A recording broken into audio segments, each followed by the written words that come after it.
Hello everyone, welcome back to my YouTube channel Science Notebook 25. Today we are going to study about muscle. तो आज हमारा topic है muscle. आज हम muscle के बारे में स्टडी करेंगे। तो इस टॉपिक के अंदर हम कुछ पॉइंट्स के बारे में देखेंगे। तो सबसे पहले हम इंट्रोडक्शन देखेंगे मसल्स का, फिर उनकी प्रॉपर्टीज़ देखेंगे, उसके बाद मसल्स का क्लासिफिकेशन देखेंगे, फिर टाइप्स देखेंगे और उसके बाद उसकी जो स्ट्रक्चर होती है दैट इज़ अल्ट्रा स्ट्रक्चर, उसकी स्टडी करेंगे। तो वीडियो को स्टार्ट करने से पहले मेरी आप सभी से रिक्वेस्ट है कि अगर आप मेरे चैनल पर नए हैं तो चैनल को सब्सक्राइब कर लीजिए और बेल आइकन को दबा दीजिए, जिससे कि आपको नए नए वीडियोज़ की नोटिफिकेशन मिलते रहें। तो बढ़ते हैं टॉपिक की तरफ, वीडियो को पूरा देखिएगा। सबसे पहले देखेंगे मसल इंट्रोडक्शन। तो मसल के इंट्रोडक्शन में देखते हैं, मसल जो होती है वो ओरिजिनेट होती है मीजोडर्म से। मीजोडर्म क्या होती हैं? जो जर्म लेयर होती हैं, 3 जर्म लेयर होती हैं, एक्टोडर्म, एंडोडर्म एंड मीजोडर्म। तो जब फॉर्मेशन होता है एम्ब्रियो का, उस टाइम पे मसल का फॉर्मेशन जो होता है वो मीजोडर्म से होता है। मसल्स जो होती हैं वो मायोसाइट की बनी हुई होती है, मतलब मसल की जो सेल्स होती हैं, जिन सेल्स से मिलकर के वो बनती हैं, वो होती हैं मायोसाइट्स। इसके बाद मसल जो होती हैं वो अपनी बॉडी के वेट का अप्रॉक्सीमेटली 40 to 50% पार्ट बनाती हैं। हमारी बॉडी का जितना भी वेट है उसका 40 to 50% पार्ट बनाते हैं। सपोज़ किसी की बॉडी का वेट 100 ग्राम है, सॉरी 100 किलोग्राम है, तो उसकी बॉडी के अंदर मसल्स का कितना हो गया अप्रॉक्सीमेटली 40 to 50 किलोग्राम, सॉरी हाँ 40 to 50 किलोग्राम जो वेट है वो कितना होगा, उनकी मसल्स का वेट होगा, और 100 उसका क्या हो गया, नॉर्मल वेट हो गया। तो बिगेस्ट मसल्स कौन सी है? जो हमारी बॉडी के अंदर पाई जाने वाली सबसे बड़ी मसल्स है वो है ग्लूटियस मैक्सिमस, जो कि कहाँ पर पाई जाती है, थाई में पाई जाती है। और स्मॉलेस्ट मसल जो है वो है स्टेपिडियस, जो कि कहाँ पर पाई जाती है, ईयर के अंदर पाई जाती है। ठीक है, इसके बाद मसल्स जो होती हैं ह्यूमन के अंदर कितनी होती हैं, 639 मसल्स प्रेजेंट होती हैं, 639 मसल्स जो होती हैं वो हेल्प करती हैं बॉडी के अंदर मूवमेंट करने में और लोकोमोशन में। अगर हमें कोई भी मूवमेंट करना है, सपोज़ नॉर्मल अपन को किसी कोई हाथ ही हिलाना है या फिर जस्ट चलना है, वॉकिंग में, रनिंग में, है ना, खाने में, तो सब में क्या है, किसी भी प्रकार के मूवमेंट में जो है मसल्स हेल्प करती है। लोकोमोशन में, चलने फिरने में, दौड़ने में, भागने में, इन सब में भी मसल्स क्या करती हैं, हेल्प करती हैं। इसके बाद आते हैं बेसिक प्रॉपर्टीज़, जो physiological properties of muscles. Muscles की क्या क्या फिजियोलॉजिकल प्रॉपर्टीज़ है? मसल्स के अंदर कॉन्ट्रैक्टिबिलिटी होती है, मतलब कि उनके अंदर कॉन्ट्रैक्शन हो सकता है, रिलैक्सेशन हो सकता है, एक्साइटेबिलिटी होती है। इसके बाद एक्सटेंसिबिलिटी होती है, मतलब कि मसल्स जो होती है उनको कितना भी खींच सकते हैं, है ना, इलास्टिसिटी होती है उनके अंदर। ये सब चीज़ें मसल्स के अंदर प्रेजेंट होती हैं। फिर आते हैं, muscles can be classified on the following basis. Muscles को कुछ कुछ आधार पर क्या किया गया है, डिवाइड किया गया है, फंक्शनली और स्ट्रक्चरली। फंक्शनली जो मसल्स होती हैं वो दो तरीके की होती हैं, वॉलेंट्री और इनवॉलेंट्री। वॉलेंट्री मसल्स जो होती हैं कैन मूव एट विल, मतलब कि इसका मतलब है वॉलेंट्री मसल्स जो होती हैं वो वो अपनी इच्छा अनुसार क्या करती हैं, can not move, sorry can move at will, मतलब हम उनको अपनी विल पावर के अकॉर्डिंग क्या कर सकते हैं, विल के अकॉर्डिंग अपनी इच्छा के अनुसार मूवमेंट करा सकते हैं उनको। और जो इनवॉलेंट्री मसल्स होती हैं उनमें मूवमेंट पॉसिबल नहीं होता अपनी विल के अनुसार, अपनी इच्छा के अनुसार। इसके बाद आते हैं स्ट्रक्चरल मसल। स्ट्रक्चरली मसल्स जो होती हैं उनको स्ट्रेटेड और स्मूथ मसल्स में डिवाइड किया गया है। जो स्ट्रेटेड मसल्स होती हैं उनमें क्या होता है, स्ट्रेशन प्रेजेंट होते हैं, और स्मूथ मसल्स जो होती हैं इनमें स्ट्रेशंस प्रेजेंट नहीं होते, मतलब कि इनको ये जो मसल्स होती हैं इनके अंदर स्ट्रिप्स प्रेजेंट होती हैं, और जो स्मूथ मसल्स होती हैं उनके अंदर स्ट्रिप्स या फिर स्ट्रेशंस प्रेजेंट नहीं होते हैं। ठीक है, तो ये हो गई स्ट्रक्चरली और फंक्शनली मसल्स का क्लासिफिकेशन। इसके बाद अगर अपन इसका कंबाइंड क्लासिफिकेशन देखें तो जो स्ट्रेटेड मसल्स होती हैं उनको वॉलेंट्री और स्केलेटल मसल्स भी बोला जाता है। क्या बोला जाता है? वॉलेंट्री और स्केलेटल मसल्स भी बोला जाता है। और जो नॉन स्ट्रेटेड मसल्स होती हैं, यानी कि जो स्मूथ मसल्स होती हैं, उनको नॉन स्ट्रेटेड या इनवॉलेंट्री मसल्स भी बोला जाता है। फिर आते हैं स्ट्रेटेड, इनवॉलेंट्री और कार्डियक मसल्स। कार्डियक मसल्स कौन सी होती हैं? जो हार्ट में पाई जाने वाली मसल्स होती हैं वो कैसी होती हैं, स्ट्रेटेड भी होती हैं, मतलब स्ट्रेटेड टाइप की भी होती हैं और इनवॉलेंट्री भी होती है, यानी कि वो वॉलेंट्री और इनवॉलेंट्री दोनों टाइप की होती है, मतलब उनको अपन मूव कर भी सकते हैं और नहीं भी कर सकते अपनी विल के अकॉर्डिंग। तो इस तरीके की मसल्स हो गई striated, non striated and cardiac muscles. जैसे कि जो स्ट्रेटिक मसल्स हैं, जैसे कि जिनको अपन ने स्केलेटल मसल्स बोला है, जो कोई वॉलेंट्री होते हैं, जिनको अपन अपनी विल के अकॉर्डिंग मूव कर सकते हैं, जैसे कि अपने हाथ के अंदर पाई जाने वाली मसल्स है, अपने अपने हम अपने हाथ को मूव करा करके क्या कर सकते हैं, ऊपर नीचे, जैसे ये हैंड है इसको ऐसे कर सकते हैं, ऐसे कर सकते हैं, इस तरीके से उसके अंदर मूवमेंट करा सकते हैं। तो इस प्रकार की मसल्स हो गई स्केलेटल मसल। और जो स्मूथ मसल्स होती हैं उनको अपन क्या नहीं करा सकते, मूवमेंट नहीं करा सकते। जैसे कि अपन की जो आइज़ होती हैं उनके अंदर जो मसल्स होती हैं, है ना, और जो कार्डियक मसल्स होती हैं उनके अंदर दोनों तरह की होती हैं, जैसे कि हार्ट की मसल्स होती हैं। ठीक है, फिर आते हैं स्केलेटल मसल्स के ऊपर।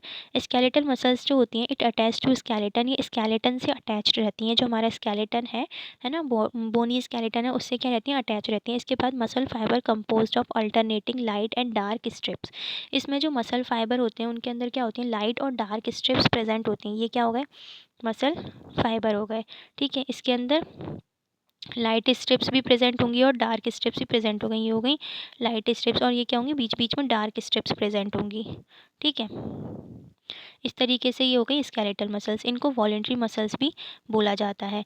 इसके बाद it undergo powerful and rapid contraction, मतलब इनके अंदर क्या होता है, जल्दी जल्दी पावरफुल और रैपिड, बहुत जल्दी जल्दी क्या हो जाता है, कॉन्ट्रैक्शन हो जाता है, मतलब सिकुड़न, मतलब सिकुड़ती हैं वो जल्दी जल्दी, इसलिए क्या है, जल्दी से थक जाती हैं, बहुत आसानी से क्या हो जाती है, फटीग हो जाती हैं, थक जाती हैं। और ये फाउंड अटैच टू हर्ट से अटैच, सॉरी, हेड से अटैच्ड रहती हैं, ट्रंक से अटैच रहती हैं, लिम्ब से अटैच रहती हैं, ऑल्सो इन बॉडी वॉल के अंदर, टंग के अंदर, फेरिंग्स, ईसोफेगस, इसमें क्या रहती हैं, ये प्रेजेंट होती हैं। किससे अटैच्ड पाई जाती हैं, किससे, हेड से, लिम्ब से और ट्रंक से। ऑल्सो बॉडी वॉल के अंदर, टंक में और फेरिंग्स में भी क्या होती हैं, ये प्रेजेंट होती हैं। इसके बाद इनका फंक्शन कैसा होता है, वॉलेंटरी इनका फंक्शन होता है। नेक्स्ट आते हैं, इसमें मसल टिश्यू और मसल फाइबर दिखाए गए हैं, है ना। ये होगी कार्डियक मसल, स्मूथ मसल और स्केलेटल मसल। ये क्या है, स्केलेटल मसल जो अपन ने अभी पढ़ी थी।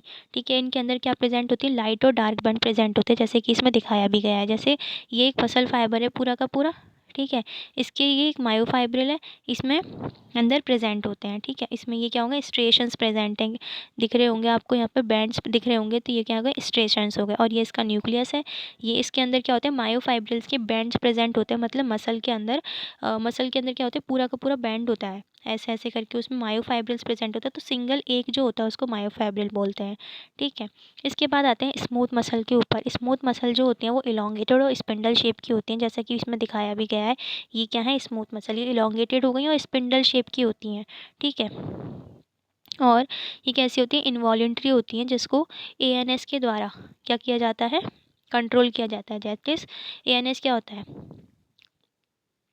ऑटोनॉमस नर्वस सिस्टम से इसको क्या किया जाता है, कंट्रोल किया जाता है। ऑटोनॉमस नर्वस सिस्टम, हमारा जो नर्वस सिस्टम होता है उसमें क्या क्या होता है, peripheral nervous system, autonomous nervous system और सेंट्रल नर्वस सिस्टम। तो इसको किससे करा जाता है, ऑटोनॉमस नर्वस सिस्टम से कंट्रोल किया जाता है। और इनके अंदर क्या होता है, धीरे धीरे कॉन्ट्रैक्शन होता है, इसलिए क्या होती हैं, जल्दी से थकती भी नहीं है। ऑल्सो कॉल्ड विसरल मसल, इनको विसरल मसल भी बोला जाता है, जो कि इंटरनल ऑर्गन्स में पाई जाती हैं। जैसे कि इसमें पीछे दिखाया गया है, ये क्या है, इंटरनल ऑर्गन, ये क्या है, एलिमेंट्री कैनाल। ठीक है, इसके अंदर ये पाई जा रही हैं, तो इंटरनल ऑर्गन के अंदर पाई जाती हैं, और इसलिए उनको क्या बोला जाता है, विसरल मसल भी बोला जाता है। एग्जाम्पल है स्टमक, क्या है इसका एग्जाम्पल, स्टमक है, इंटेस्टाइन है, लंग्स के अंदर होती हैं, यूरिनोजेनिटल ट्रैक्ट के अंदर प्रेजेंट होती हैं। ठीक है, इसलिए कैसी होगी, इनवॉलेंट्री होगी, इनके ऊपर अपना कंट्रोल नहीं होता, मतलब अपन इनको अपनी विल के अकॉर्डिंग मूव नहीं करा सकते, इसलिए क्या हो गई, इनवॉलेंट्री हो गई। नेक्स्ट आती हैं इनका डायग्राम। ये कौन सी मसल्स हैं, स्मूथ मसल्स का डायग्राम है। ठीक है, ये हैं इलोंगेटेड, और इनके अंदर बीच बीच में क्या होते हैं, न्यूक्लियस प्रेजेंट होते हैं। तो ये क्या हो गया, इस तरीके का इसका शेप होता है। ठीक है, जब इनके अंदर कॉन्ट्रैक्शन होता है तो ये कैसी हो जाती हैं, छोटी सी हो जाती हैं सिकुड़ करके। ठीक है, और इसके अंदर थिक फिलामेंट और थिन फिलामेंट प्रेजेंट होते हैं, जैसे कि इसके अंदर ये दिखाए भी गए हैं। नेक्स्ट आते हैं कार्डियक मसल्स। कार्डियक मसल्स जो होती हैं वो सिर्फ और सिर्फ किस में प्रेजेंट होती हैं, हार्ट के अंदर प्रेजेंट होती हैं। इनको स्ट्रिएटेड इनवॉलेंट्री बोला जाता है, और ये न्यूक्लिएटेड होती हैं, यानी कि इनके अंदर न्यूक्लियस होता है, और सेपरेटेड फ्रॉम ईच अदर, और एक दूसरे से अलग अलग रहती हैं। Cell joint by cell junction, ये जो सेल्स होती हैं इनके अंदर, ये किससे जुड़ी हुई रहती हैं, सेल जंक्शन से जुड़ी हुई रहती हैं, जिसको क्या बोला जाता है, इंटरकैलेटेड डिस्क बोला जाता है। इनके अंदर रिदमिक कॉन्ट्रैक्शन होते हैं ऑन इट्स ओन, अपने आप ही क्या रहते हैं, रिदमिक कॉन्ट्रैक्शन होते रहते हैं कंटिन्यूअस। ये मसल क्या होती हैं, बहुत कम थकती हैं। ऐसा नहीं है ना, मतलब थक जाएंगे तो वो काम नहीं करेंगे। अब अपने हार्ट के अंदर मसल्स प्रेजेंट हैं, तो उसके अंदर मसल्स प्रेजेंट है, तो क्या है, कंटिन्यू क्या करती रहेंगी, वर्क करती रहेंगी। अगर वो थक जाएंगी तो हार्ट की प्रोसेसिंग रुक जाएगी, और हार्ट की प्रोसेसिंग रुक जाएगी, व्यक्ति की डेथ हो जाएगी। तो इसलिए क्या रहती हैं, ये फटीग लेस, ये थकती नहीं है। ये इसमें दिखाया गया है, ये क्या है, हर्ट की एक वॉल दिखाई गई है। तो इसके अंदर ये मसल्स प्रेजेंट होती हैं इस तरीके से। ये क्या हो गई, इनके अंदर जो कनेक्शंस होते हैं, है ना, ये क्या बोला जाता है, इसको इंटरकैलेटेड डिस्क बोला जाता है। ये हो गई पूरी की पूरी कार्डियक मसल का एक डायग्राम हो गया। ये क्या होती हैं, अलग अलग प्रेजेंट होती हैं। नेक्स्ट आते हैं अल्ट्रा स्ट्रक्चर के ऊपर। मसल जो होती है वो कवर्ड रहती है किससे, एपीमाइसियम। इसकी जो बाहर की वॉल होती है उसको क्या बोला जाता है, एपीमाइसियम बोला जाता है। इनसाइड इट, इसके अंदर क्या प्रेजेंट होते हैं, बंडल प्रेजेंट होते हैं कवर्ड बाय पेरीमाइशियम। यानी कि मसल बंडल की जो कवरिंग होती है उसको क्या बोला जाता है, पेरीमाइशियम। जैसे कि ये पूरा का पूरा मसल है, ठीक है, इसकी जो बाहर की कवरिंग है इसको बोला है एपीमाइशियम। और ये क्या है, इसके अंदर मसल बंडल है, ये है ना। तो इनकी जो बाहर की लेयर होती है इसको बोलते हैं अपन पेरीमाइसियम बोलते हैं, ठीक है। और इस बंडल को क्या बोलते हैं, फेसिक्यूली बोलते हैं। मसल फाइबर जो होते हैं वो कवर रहते हैं एंडोमाइशियम से। अब ये क्या है, पूरा का पूरा बंडल है। अब इसके अंदर क्या होंगे, फाइबर्स प्रेजेंट होगी। जैसे कि ये पूरा का पूरा ये बंडल हो गया, ठीक है, इसके अंदर भी काफ़ी सारे फाइबर्स प्रेजेंट होंगे इस तरीके से, ठीक है। अब ये जो फाइबर्स हैं इनको क्या बोला जाता है, मायोफाइब्रिल बोला जाता है। और इनकी जो कवरिंग होती है इसको क्या बोला जाता है, एंडोमाइशियम बोला जाता है। जैसे कि ये पूरा का पूरा मायोफाइब्रिल हो गया और इसकी कवरिंग को बोल दिया एंडोमाइशियम। अब ये जो मायोफाइब्रिल है ये मिल करके पूरा का पूरा क्या बनाते हैं, मसल बंडल बनाते हैं। और ये मसल बंडल जो होते हैं, बहुत सारे मसल बंडल्स जो होते हैं वो मिल करके पूरा का पूरा मसल का फॉर्मेशन करते हैं, ठीक है। तो ये इसकी क्या हो गई, अल्ट्रा स्ट्रक्चर हो गई। नेक्स्ट आते हैं इसकी स्ट्रक्चर पर ही। तो इसकी जो प्लाज्मा मेम्ब्रेन होती है उसको क्या बोलते हैं, सार्कोलेमा बोलते हैं।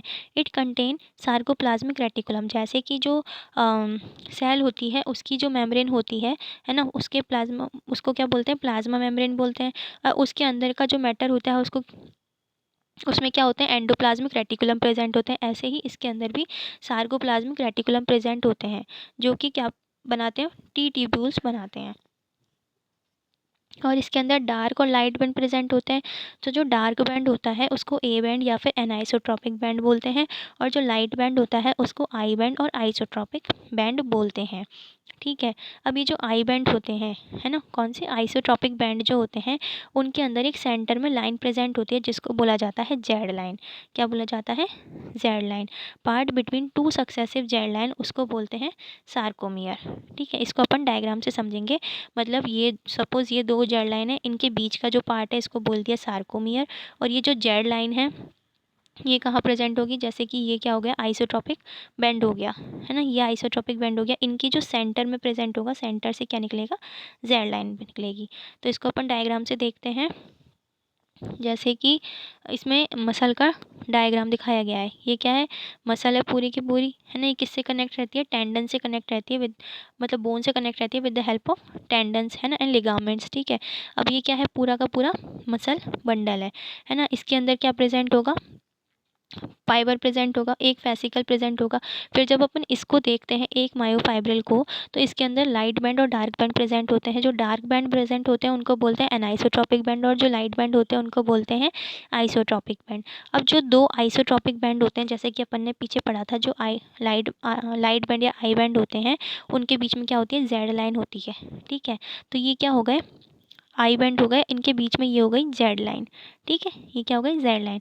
और इनके जो बीच का पार्ट है इसको क्या बोला है, सार्कोमियर। इसको यहाँ पर जूम करके दिखाया गया है। ये जेड लाइन हो गई, एक जेड लाइन ये एक ये हो गई, एक ये हो गई और एक ये हो गई। इनके बीच के पार्ट को बोल दिया है सार्कोमियर, ठीक है।